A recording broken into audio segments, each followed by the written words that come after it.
So, hello and welcome to another episode of Inspired Mentor. With me, as always, is Gary, Ben, and Chris. Hello, gents. Hello. Morning. Hello. And that's a new one for us because we don't normally introduce ourselves and say hello to each other once the recording starts. But we're really lucky today because we have a really lovely guest, Stuart Fawcett from Andy's Man Club. Stuart, hello and welcome. And would you please introduce yourself to our listeners?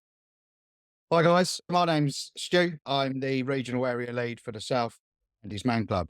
Andy's Man Club means a lot to me. It's changed my life. My role is supporting our existing clubs, opening new doors, getting hopefully to that point of having a club within 30 minutes of every guy in the UK. Our club is every Monday night, 7 till 9, and it's a peer-to-peer support group for men to get that stuff off their chest. So just quickly, is it always every club in the country will be a Monday? Every club in the country, including our online, is on a Monday night, 7 till 9, except bank holidays due to some of our venues are closed. So we like to keep it consistent for the lads across the UK. Right. Amazing.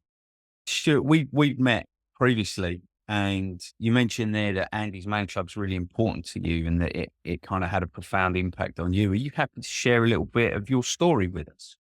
Yeah, absolutely. I've suffered with my mental health in various forms all my life. I had anxiety from a kid through my teens and grew up with that stigma around me. You know, sort yourself out, pull your socks up, stop being anxious. Still not sure how to be anxious, if I'm honest, guys. But yeah, I grew up with that stigma. And so I always wore that mask. I always put that mask on. I always thought I was strange. I thought I was alone all and just muddled through life, I guess, with it. But that all builds up, doesn't it? It all builds up on your shoulders. You're taking in that stuff, but you're not talking about, you're not shifting anything. It sits there with you. My anxiety got to a high level in my mid-30s. I was working for a well-known retailer at the time, and it took over. I was having panic attacks on trains and waking up on platforms, that sort of thing. And then in the December, my nan had passed away. My wife left me on New Year's Eve, and it just, everything was just flooding in, and I had no release. I had no, that pressure pot was building really quick, and I had no release. I felt I couldn't talk to my work. Felt I couldn't talk to my family. Didn't want to burden anyone. I thought I'd lose my job if I'd spoke to work about it. I thought I didn't want to burden my family, and I, distanced myself from my friends. And I got that flat, that all important bachelor pad you thought you needed to be able to move on with life. Yeah. Looking back on it, it weren't the greatest idea, to be honest. I was on my own most evenings working. I had the pressure of work alongside everything else that was going around in my head, and yeah, it ended up turning to drink as a mask, I guess, which escalated and then started affecting my work life. Obviously, I wasn't turning up for work and stuff. I did end up getting signed off work, had some support through various avenues, but wasn't really helping. I was wearing that mask. I wasn't talking about what was going on. I was talking, I'd quite happily go down the pub, have a few beers and talk about the footy and everything else that we talk about. I wasn't talking about what was going up in my head. Yeah. And I got myself to that point where I couldn't see a future. I couldn't see anything out. I couldn't see a way out. I didn't know where to turn, distance myself from everybody. I'd become like so socially anxious. I was, heading out, getting food and supplies and stuff, but just sticking myself in my flat. That Thursday night, had my mum not have rang, I guess it was mother's intuition at the time. I'm not sure I'd be sat here today, guys, but my mum had realised that that I'd been distancing myself from people, etc. I was living in Berkshire at the time. My family home was in Essex. So thankfully, we didn't get to that point. Thankfully, my mum and dad come down and got me in the coming weeks, and I moved back to the family home. I decided I needed to change my life around at the time. So I left retail. Retail was causing a lot of pressure on my life, and I decided to change that around. I'd done an MVQ in painting and decorating, Wow.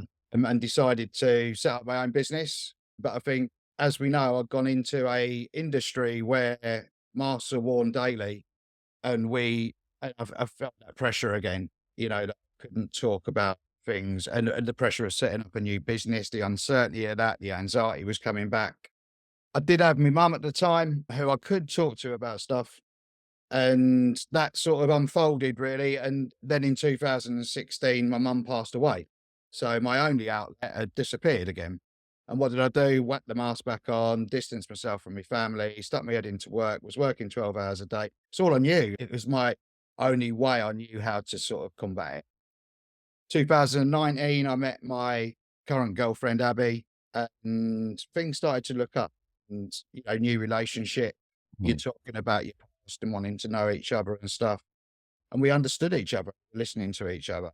And then the pandemic, being self-employed for the first time in my life, all my jobs cancelled, no money coming in, didn't know where it was coming from, didn't know what was going on in the world. All that anxiety come back, everything come back to a point that the panic attack started to come back. I felt uncomfortable going out even to the supermarket. One afternoon, Abby turned up. She'd been out for lunch with her friend, and she handed me one of these Andy's Man Clubs. They'd been talking about Andy's Man Club, and she handed me one of the cards. And me being me, just went, yeah, all right then, and stuck it in my pocket. I forgot about that card for a few weeks, to be honest. And I was back at work, and I'd had a pretty rough day. Things were building up. I could feel pressure building up. And I found the card, and on that card it said, "Are you going through a storm or just been through one?" And I was like, okay, yeah, maybe I'm going through a storm right now.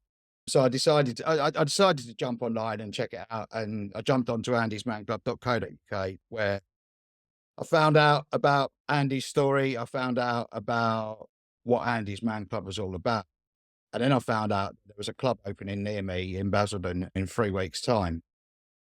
And I decided to build myself up to going along there that first night. I pulled up in the van and I sat there with the engine running. If I'm honest, lads, I was ready to turn around and go home. The anxiety was like through the roof. I didn't know what to do.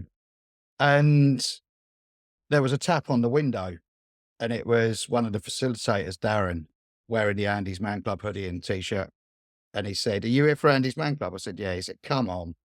So I turned the engine off, and he put his arm around me, walked me up to the door, made me a cup of tea. We had a biscuit. I'll tell you later how important a cup of tea and biscuit is. Yeah.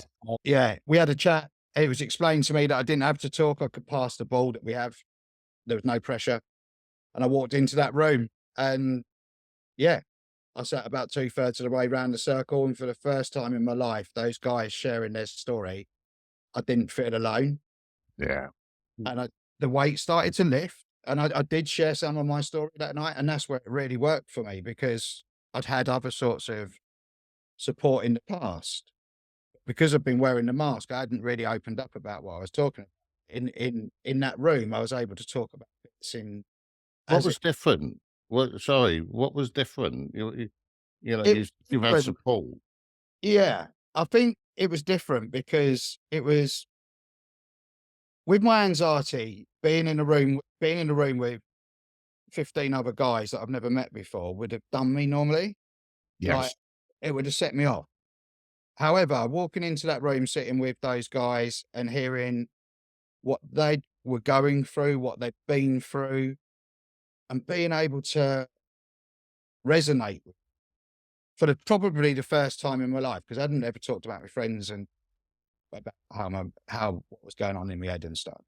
And I think at that point it was different because there was guys from all different walks of life. There was guys going through stuff a lot more than what I've been through, and guys going through some of it less than what I've been through, but it all resonated, and I was able to talk. No one was forcing me to do it. No one, or asking me to do it. There was no structure to it. It was just, "How's your week been?" "Yeah, well, my week's been okay, but Thursday this happened," or "This come up last week."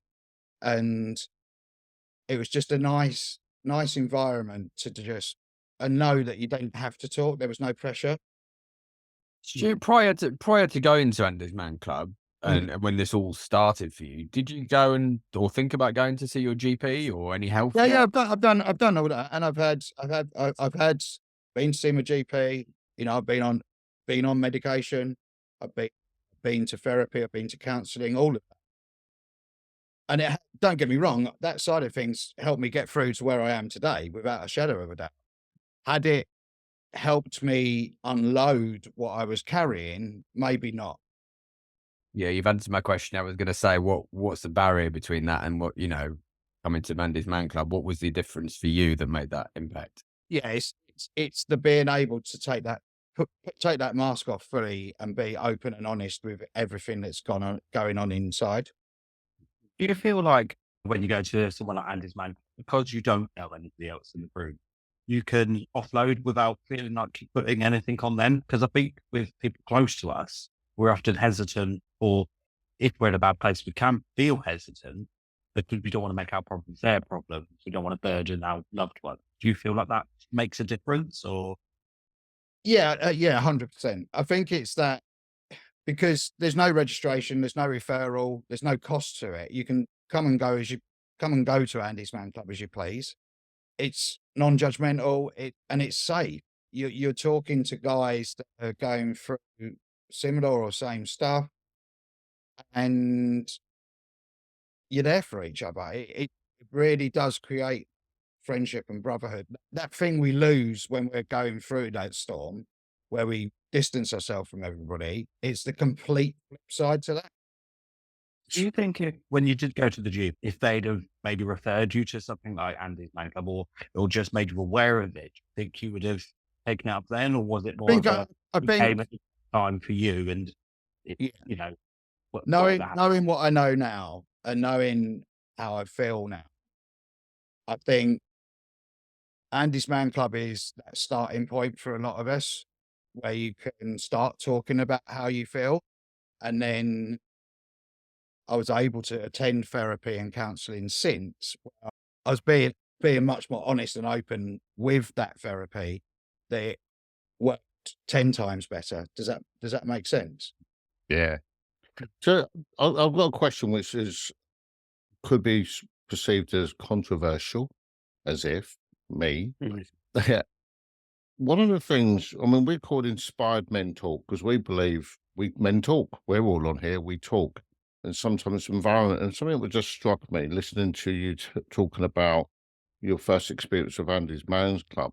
And it's funny because I was talking about this on the weekend with some students up in the Northeast. Sometimes, regardless male or female, but you get people who've got a God complex. They want to help you. They can fix you. You go along and it's there telling you how to be better and what you need. And it's there. And it's just, and almost that's like, even though you might need help, it's repugnant because you don't want to be helped. You don't want someone else to save you. Does that make sense? Yeah, yeah, yeah. I And think that's not what Andy's Man Club is. no. I think Andy's Man Club is that place where you're just not judged. You're able to. I kind of lost my train of thought. I do apologize, guys. That's I mean, all right. from what you were saying, it sounded like to me that no one's telling you what to say or that you've got to. No, but exactly that. Yeah. And, There's and nobody saving you. no, and we're not there to as we're not going to save people. Like we are going to save people because we're Yes. talking. Yeah. We're not going to be able to. We're all guys. Everybody, all of our volunteers, everybody with Andy's Man Club is a guy that's walked through that door at that point. And so we're not counsellors. We're there to listen. We're there to signpost if needed, and we're there to. That's where it works. Where everybody's on the same page. It's a volunteer sat there reading the questions out on a Monday, or whether it's a guy in that. And that leads me to that question then, is that's what made the difference? When you walked in there, nobody was going, these tablets, this session, this type of counselling. You were just able to just sit there and work it out and Work out decide. yourself. It comes out. It naturally comes out yourself. And seeing guys walk through, those. I mean, over 4,500 guys turned up last week across our UK sites. Wow. seeing those guys walk through the door with that anxiety, the weight of the world on their shoulders, and I'll guarantee pretty much most of them will open up that first night, just in some way or form. Yeah. No, I've got a couple two-part question really. So what do you do with Andy's Main Club now? How are you part of that now? So I still, And yeah, how so, did you get to that point as well, really? So that's two-part really. so yeah, that's kind of the next part of my story, I guess. I started attending obviously Basildon Club, and over the coming weeks, I shared a bit more of my story, etc. And then I decided I wanted to give that bit back, open the door, support that next guy to walk through the door. So I stepped up as a facilitator, Basildon, and volunteered there until October last year. And doing those awareness days, doing stuff, spreading the word, talking about what Andy's Man Club is and how it supported each and every one that walks through the door. And then in October, the position came up for the area lead for the South East and London. I just wanted to spread the word much more, open that platform up to as many guys across the UK. And if that was what I could do, then that's what I'm here for. I want every guy to be able to feel there is something out there. There's that, that you can come to, even if it's just talking, it doesn't matter. I think when I do presentations and stuff, and that leads me into my role now is as an area lead, is I go out and do presentations to big organizations, small organizations, out to the construction industry, talking to the lads on the ground.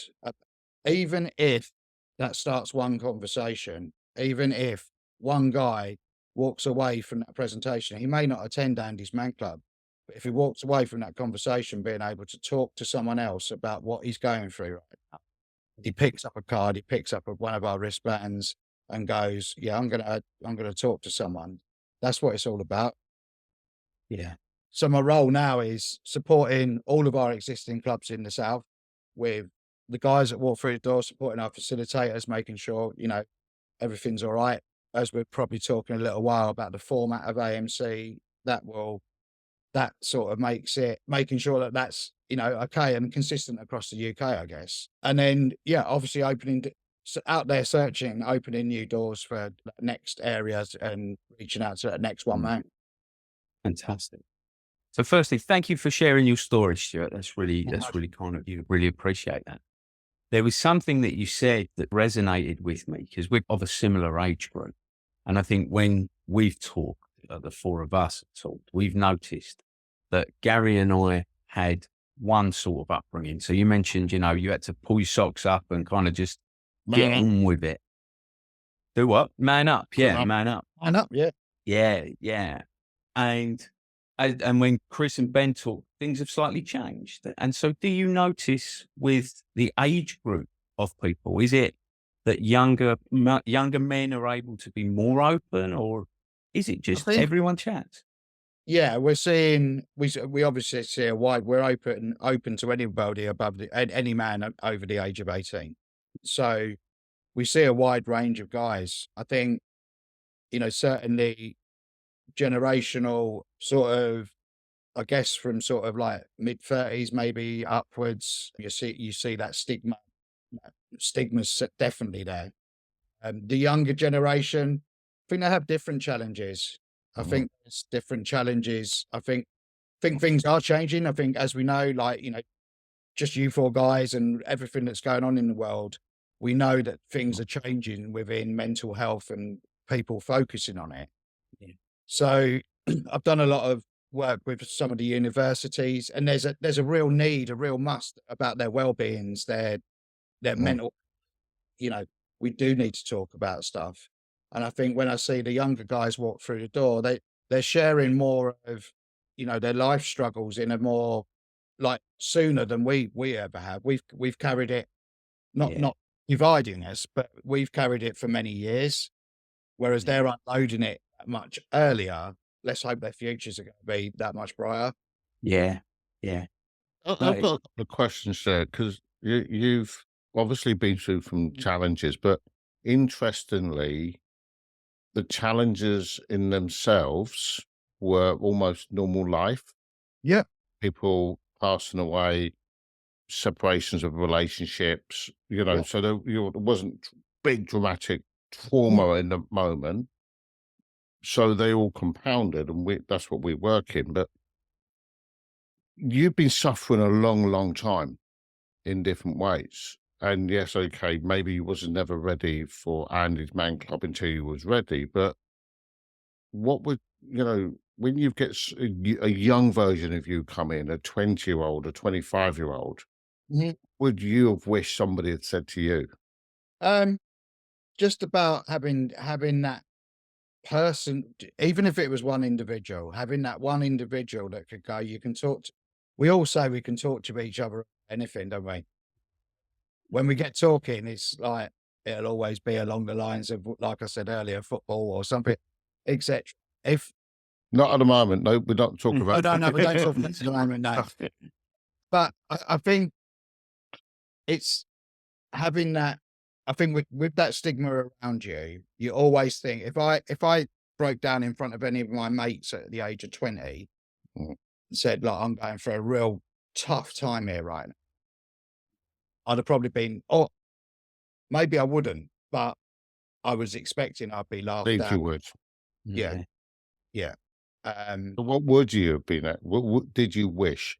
Now, if you look back, what do you wish somebody had pulled over the 20-year-old you and said to you? Come on, you can do this. This is life. We can get through this together. And having that support network around me that could, like, guide me through that and then give back to that, which is now what I've got. So for me, because I am of the older generation here, Mm. that pull your socks up is, come on, you can get through this. Yeah. Pull your socks up and get through. But there wasn't that mechanism that I'll walk with you. Do you Yeah. think But the difference is pull your socks up? always felt like it was pull your socks up. There you go. Yeah, Yeah. The support wasn't, there was nothing following that. yeah. Yeah. When I found Andy's Man Club, it was, you can do this, pull your socks up. We can get you through this. And then there was next Monday. Yeah. They walked next to you the whole time. Yeah. And then it was making friendships with guys that got Mm. what I was going through. And all of a sudden it creates that bigger picture, I think. Yeah, I really resonate with that. I remember when I was in my 20s, I broke up with a girl and I went for a really bad time with it. Mm. What happened to me was my friends went out, we got drunk. And then when I went the next day and was like, oh, I'm still upset, they went, no, we got drunk yesterday. It's all done now. You have to move on. So yeah, I think that consistency and that moving forward is really important, which is really nice. But Ben, you said you did the same as a policeman. You have a tough day, you go to the pub. That was the routine. That was it. I always remember I was pretty new in the job, but I remember going to a really bad fire where multiple children died, and we were pulling people out of the house with the fire brigade and everything, and it was a disaster, complete, absolute nightmare. And the solution to that was that the long night shift and the horrific stuff was we all found a pub that was serving at the train station that morning, and we all got pissed for the entire day to go home, go to sleep, and then be ready to come back in at night time at 10, 11 o'clock at night to just go back out and do your job again. And that was the therapy. Get drunk, go home, come back. And you talk about the job a little bit about what you dealt with, but most of the time we all sat in silence. Because you all, one, you're knackered, but two, you kind of need to do the processing yourself and understand kind of what have you just been through? What was that all about? But there is always that element where you can't allow that to consume you really, because if you do and you break down in front of the group, you're the weak one. You're the one that's fallen over. And everyone is like, oh shit, what do we do now? So it's the hope that everyone will just sort of, you have a beer, you might touch the surface or the edges of it, and then that's it. No one talks about it again. So it's a challenge. I think, I know personally for me, and it might be different for everybody, and you might have your own take on this, but when I look back now and you look at what you were going through and you think to yourself, well, one thing I can definitely take away is going forward, I will change the way that I deal with that. if it ever happens again, I will talk about it because I'm in a much better place to be able to realize it's okay Yeah. and it's normal. And if you don't talk about it, you bottle it up and you fall over. I think you use a lovely analogy of a pressure cooker, don't you, Stuart? And we talk about a stress bucket. So yeah, it's Yeah, really yeah. nice. Yeah. Chris, you were going to say something, sorry. Yeah, I mean, it kind of goes across the board to everybody, the way you're all talking about this kind of stuff. Do you think one of the biggest motivators and the biggest breakthroughs is when you sit there and realize a lot of people feel the same as you do? And you realize, oh, I'm not odd for feeling like this, even whether that's Ben sitting in that pub, I guarantee most of the people there were thinking the same thing. I wish I could talk more, but I know I can't. And with you and his man club, you getting in that room with people and going, there's 15 other people feeling the way I do. I'm not the unusual one. Do you think that is one of the biggest? If we could get that into people a lot sooner, do you think that would change a lot? Yeah, 100%. I do. I think I'll give my dad as an example. Yeah. My dad was a hardworking man, the breadwinner, as we all know that environment. And I'd never talked to my dad about anything because I felt I couldn't show that weakness. I couldn't show that. And I felt I was alone. The conversations I've had with my dad in the past few years, where I've been able to open up to him and tell him how I felt in the past, in those times. And then those conversations from my dad have opened about when we lost my mum, Mm. and what he was going through and hadn't told me because he was wearing his own mask. Yeah. Yeah. That's where it all starts to change. And that's where it all, when you start speaking openly yourself about, I think, and like sitting here with you guys now, being able to talk about this stuff. And then you start talking to maybe some friends that maybe have been acting a bit strange, like different to how they usually are. And then you actually start talking to them. And then you open up that conversation and go, yeah, I had a pretty tough week last week. This is how I was feeling. And then they go, and then it starts that conversation. It's surprising how many people are going through something, but we don't talk about it. Just, I mean, I've got so many questions as always, but I mean, the thing was sitting on my head, which I've just been listening to this conversation. What's rattling around in my head is what doesn't kill you What makes that? you stronger. What doesn't kill you makes you stronger. So go through those experiences so you can learn from them and get stronger. What's wrong with that? Yeah, I mean, I agree with you. You do get stronger from them, but it's only if you can get through them, right? And it's finding the coping mechanism to get through them. Is So I that think used to be the fob off. That's okay. Didn't kill you. Therefore, you're going to be stronger. It's not Providing what you've got a team that supports you through it. Yeah, maybe. because that's. I mean, there's even a song called it, isn't there? Or about it. So, is there truth in that? Because I think sometimes there is, but other times I think there maybe is not. truth. I think we'll all probably agree there is an element of truth in that, but it making sure that there's a good support network in to make sure it can make you strong and not kill you. And I think that's the key thing. We've all made it through tough times like that because we've had the support network and we have come out on the other side stronger. It may have taken us a longer time to get that support network. We may have actually struggled through a little bit. But at the end of the day, if we didn't find our place where we fit and we got that support, it probably would have killed us. So yeah, what doesn't kill you makes you stronger, but you've got to find the thing that's going to help you through it enough to stop it killing you. It's when you've got the capacity to be able to look at it from that perspective. And when you're in that storm, as you described it, you don't have that capacity to No. look at it like that. You don't have any foresight other than, I feel like I'm broken. I can't really do anything and I don't know where to turn. So asking Stuart then, now it looks like you've come through the hardest of your times and you're really supporting beautifully and massively so many other people who are in the middle of that storm. Not only have you come out of the storm, you've actually worked out why you've beat the storm is. Are you stronger because of it? I am stronger because of it.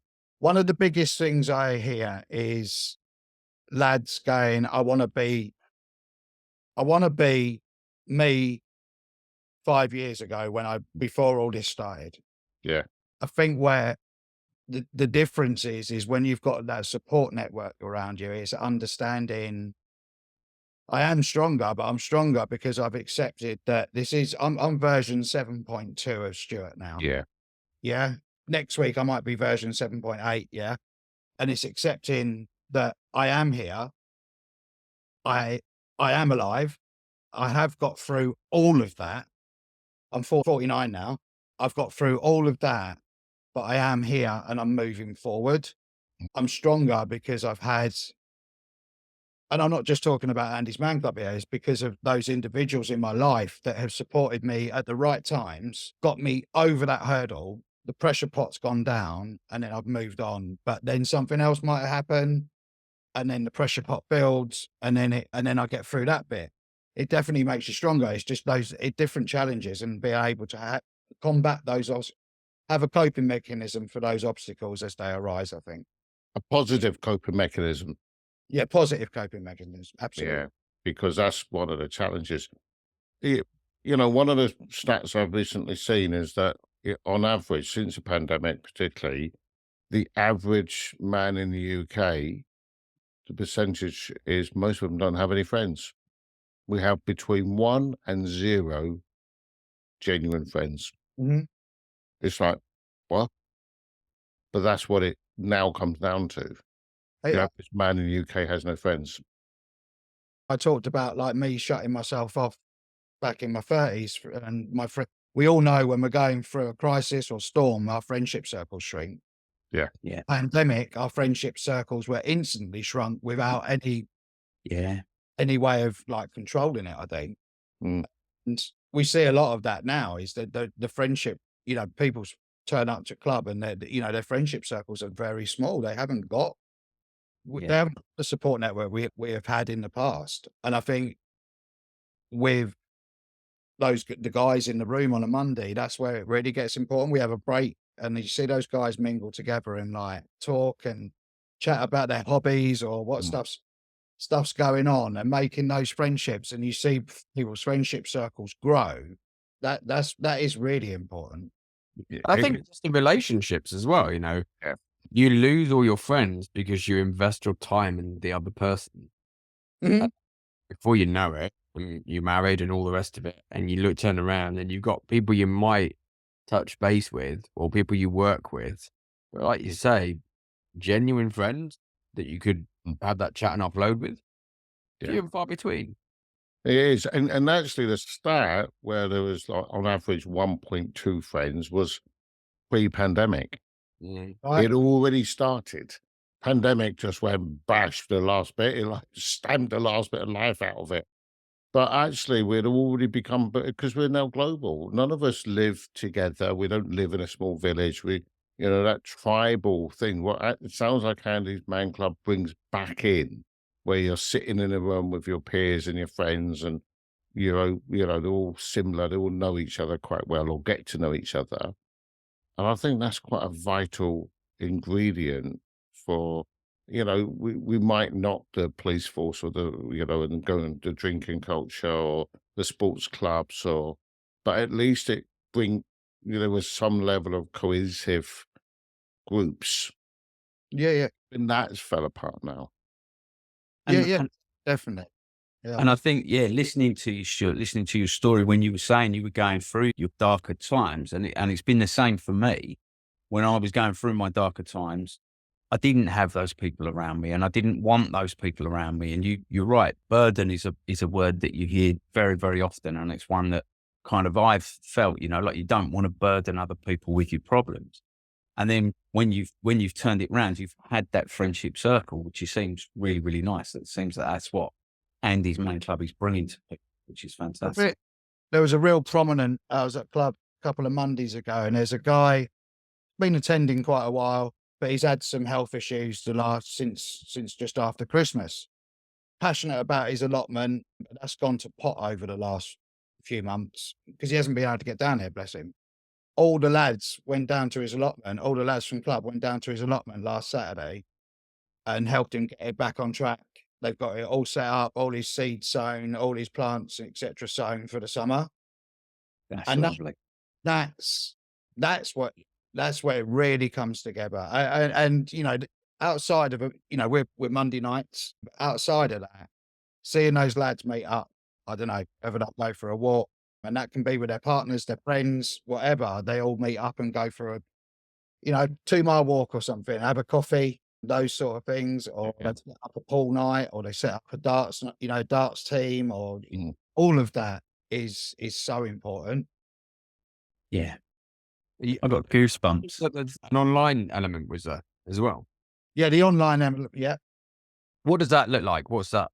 So exact same format as all of our face-to-face clubs. The online was set up during the pandemic, but we've kept it going because it's somewhere that you can still experience Andy's Man Club if there's not a club in your area. It's a place where maybe you've got a disability, you can't leave the house, or that socially anxious where you're not sure about what Andy's Man Club is going to be. You can check it out.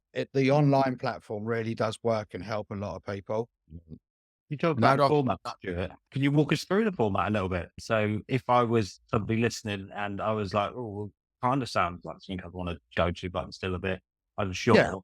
As a facilitator yourself, can you walk us through how that would go if I was?